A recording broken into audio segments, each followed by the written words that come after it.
it's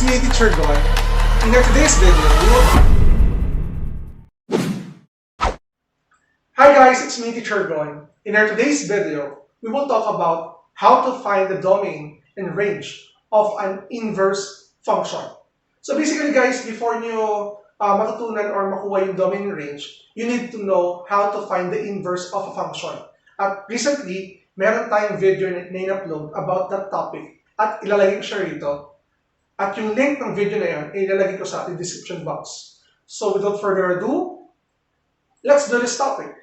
So basically guys, before we try to figure out how to find the domain and range of an inverse function, ito muna yung mga properties ng isang inverse function.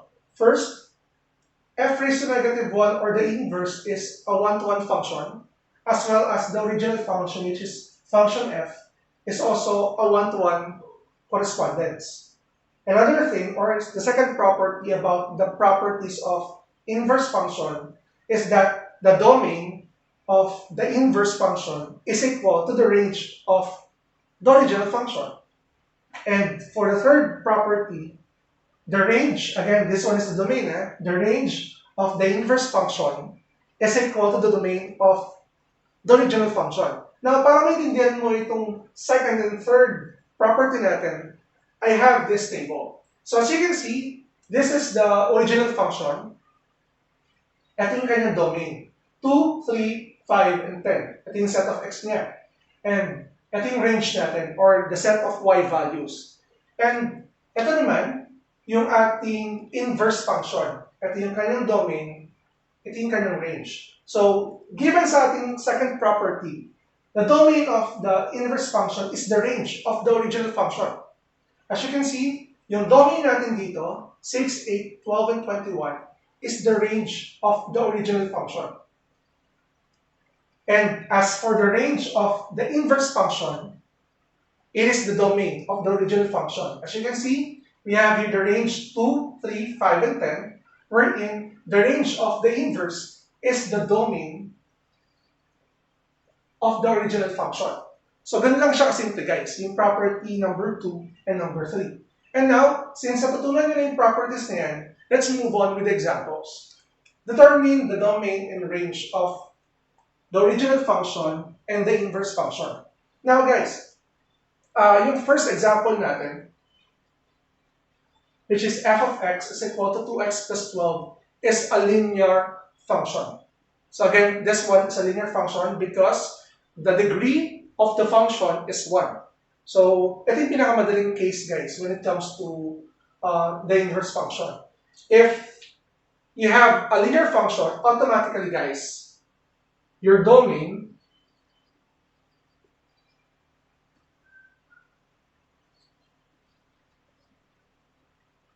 is x such that x is an element of all real number. Ganyan yung setup natin guys if linear ang inyong function. And as for the range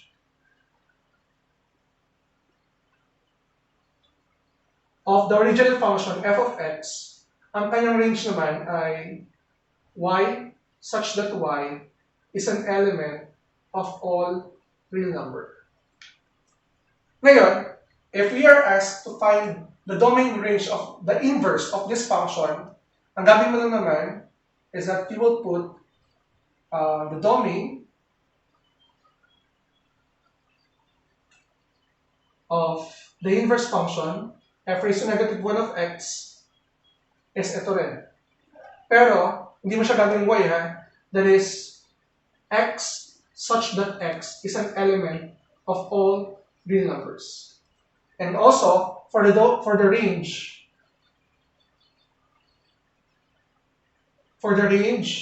of the inverse function is that we have y such that y is an element of all real number. So, ganito lang yung setup kapag ang given natin is a linear function. Now, let's move on naman sa second example natin. What if, sir, hindi na po linear?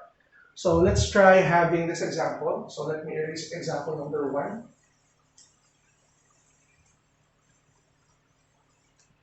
Let's have this example. Let's try having number 1, f of x is equal to 4 over x minus 2. So gagawin natin dito guys, as you can see, this one is a rational function. We have f of x is equal to 4 over x minus 2. What we will do here is to find the domain. So gagawin natin to find the domain is we will equate this denominator x minus 2 by 0 and then solve for x. We will transpose it to the other side. So we have x is equal to 2. Hindi yun yung domain natin. If x is equal to 2, ito yung value ng x natin na hindi natin pwede maging value. So ang magiging domain natin is x is not equal to 2. So para may sulat natin ito sa bilang domain, the domain is equal to domain of the original function f of x is x such that x is an element of all real number, which is x is not equal to 2. Ito na yung magiging sagot natin. Okay? Now, as for the range, para makuha naman natin yung range ng ating rational function, kunin muna natin yung inverse itong function na to. Okay? Kunin muna natin yung inverse niya. So for the inverse, we have to replace f of x by y. We have y is equal to 4 over x minus 2. And next thing na kailangan natin gawin is to interchange the position of the variable x and the variable y and x. It will become x is equal to 4 over y minus 2. And then we will cross multiply. It will become x times y minus 2 is equal to 4. So what will happen next is we will distribute this using distributive property. It will become xy minus 2x. X times negative 2 is equal to 4. What will happen next is we will solve for y.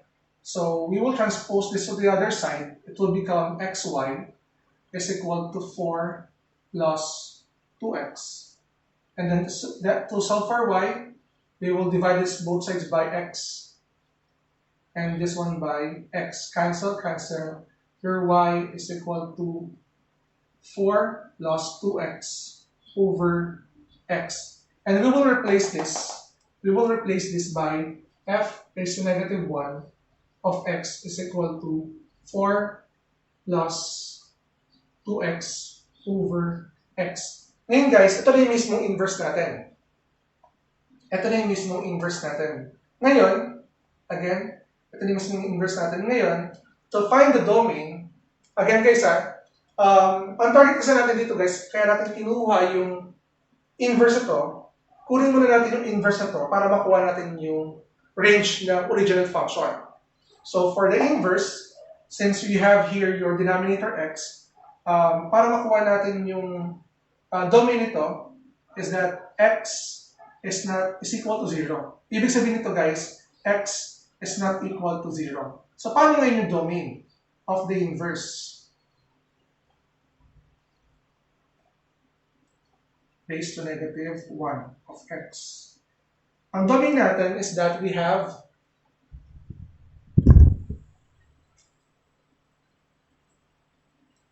natin lagay x such that x is an element of all real number where x is not equal to 0.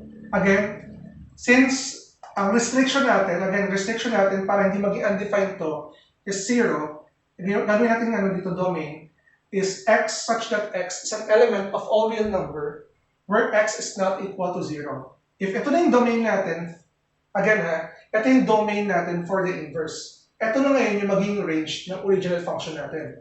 So for the range of the original function, we have y such that y is an element of all real numbers wherein your y is not equal to 0. Ito na mismo. Pasin nyo this is the domain of the inverse. Ito na ngayon yung magiging range ng ating original function. And as for the range of the inverse function,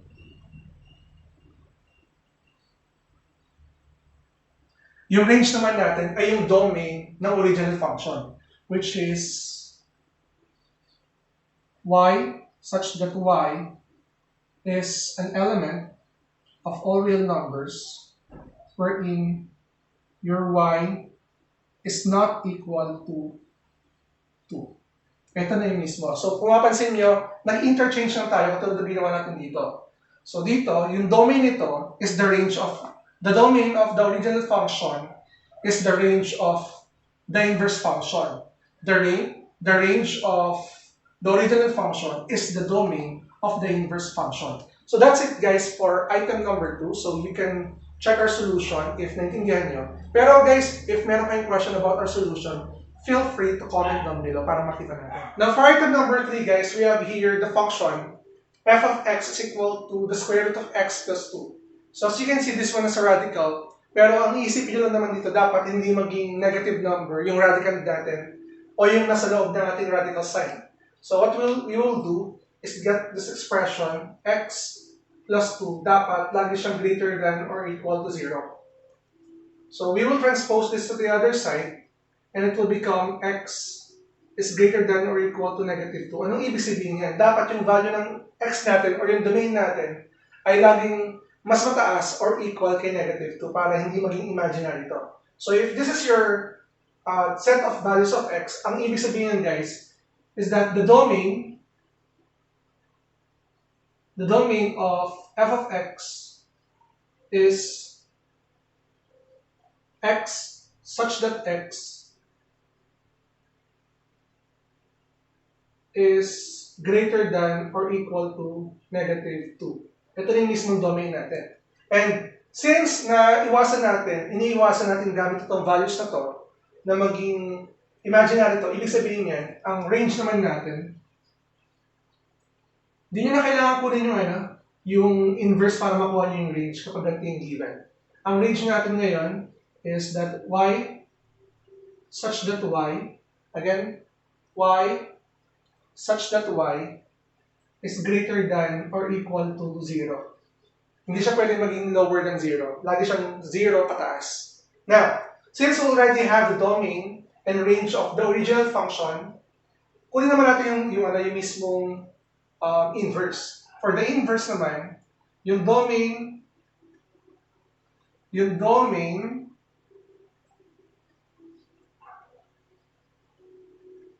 of the inverse function of x, ito yung kunin natin. Simply, x such that x is greater than or equal to 0. Ito siya mismo. Ginawa natin x yung y. And for the range naman of the inverse function, ito, we have y such that y is greater than or equal to negative 2. So marami tayong cases, ito na yung sagot natin guys marami tayong cases na na-discuss ko on how to find the domain and range of an inverse function. Again, if you are still confused, you can play it again and again. And kung meron kayong question about our solution, feel free to ask sa ating comment section. So again guys, if you're new to my channel, don't forget to like and subscribe at i-hit na rin yung bell button for you to be updated sa ating latest uploads. Again, it's me, Teacher Gon. Maraming salamat. Bye-bye!